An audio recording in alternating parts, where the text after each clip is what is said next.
And we become less affected by cold, less affected by heat, less affected by being tired or being nervous. That is, we gradually become the masters of our bodies. Otherwise, it's like having a screwdriver that won't listen to you, or having a flute which wants to play its own melodies and says, well, I can't play now. It's not useful. You see? So the body needs to be an instrument. It doesn't need to be something that's going to tell us whether we can work or not. We're going to tell the body whether we can work or not. We're going to tell the body it's time to relax. The body's not going to tell us, oh, I can't relax. Understand? So we want gradually by the employment of these asanas, we gradually become the masters of our bodies. Now, one could take this to extremes. I mean, you see these, some yogis lying on beds of nails or these kinds of things. This is not the purpose of yoga. The purpose of yoga is the development of the character and the eventual enlightenment of the soul. But this is just an example of how one can become totally detached from the senses through a path like this. This is not the goal. Okay, so by the employment of these exercises, we develop a healthy body, a strong body, a resilient body, especially resilient to illness. And life is easier. It's not only that our spiritual growth process is enhanced, but our daily life is enhanced. We have less illness, we have greater energy, we have greater relaxation, we have greater clarity. There are benefits on all levels. So that's the third step of Raja Yoga. The fourth step is called pranayama. It comes from two words. Prana means energy or bioenergy, and yama, you will remember from the first step, means control. So pranayama is the control of bioenergy. Now this is usually associated with breathing techniques, because breathing techniques are one of the main ways in which we learn to control our energy and put our energy into balance. But pranayama is much more than just breathing techniques. It's a whole way of life, because it's not just my breathing which affects my energy. It's the way I eat, the way I think, my way of life, my daily activities. So pranayama, the fourth step of yoga, is caring. We could call it energy management in modern terms. You know, it's caring for my energy body. So this means eating properly, avoiding foods which disrupt my energy flow. So that would be, we would avoid meat, which makes their energy, as you remember, rajasic or excited. We would avoid foods cooked days ago.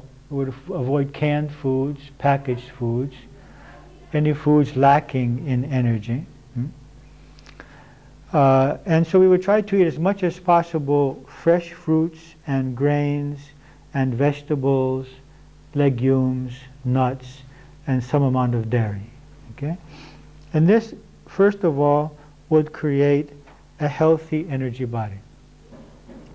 The second is to regulate our sleeping habits so that we're getting enough sleep, taking naps if we need them, so that we keep the energy at a stable amount, that we have enough energy without having so much energy that we become nervous or excited.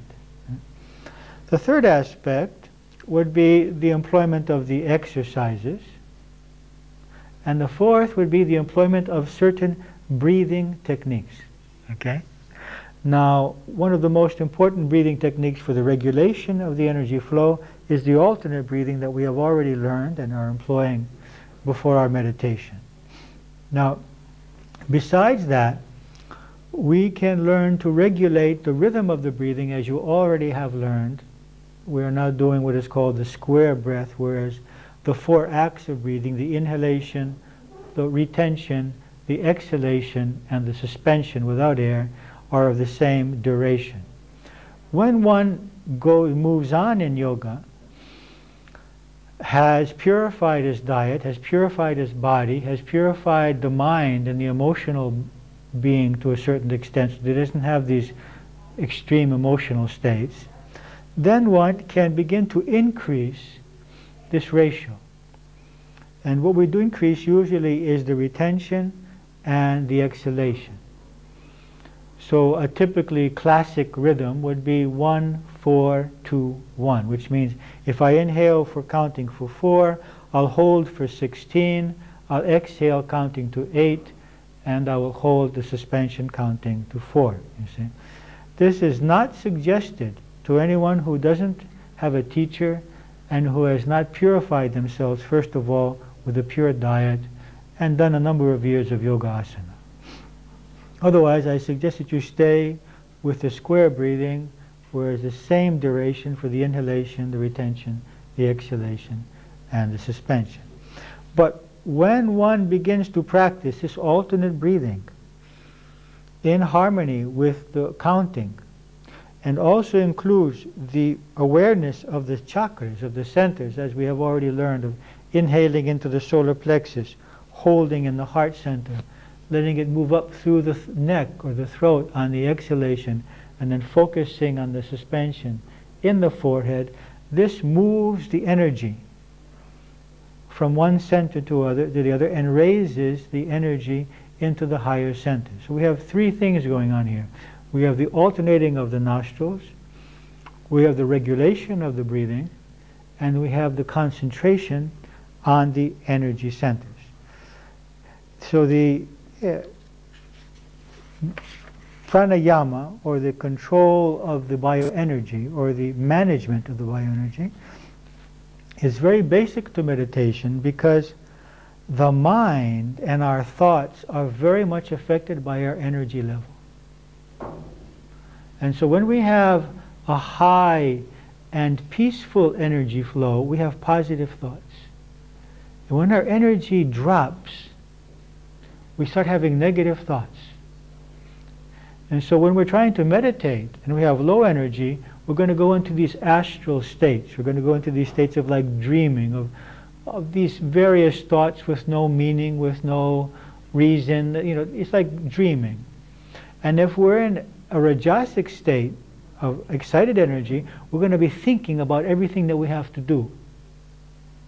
And we think, well, I have to do this, and then I have to do that, and I have to have this other problem.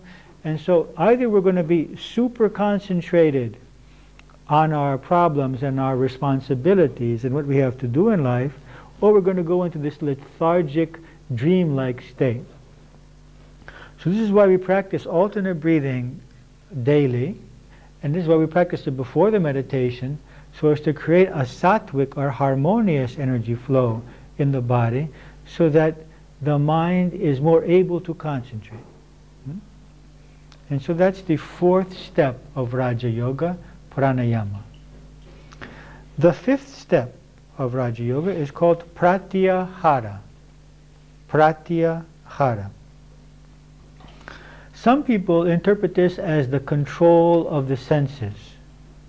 But I think that a better way to describe it is the withdrawal of the mind from the senses.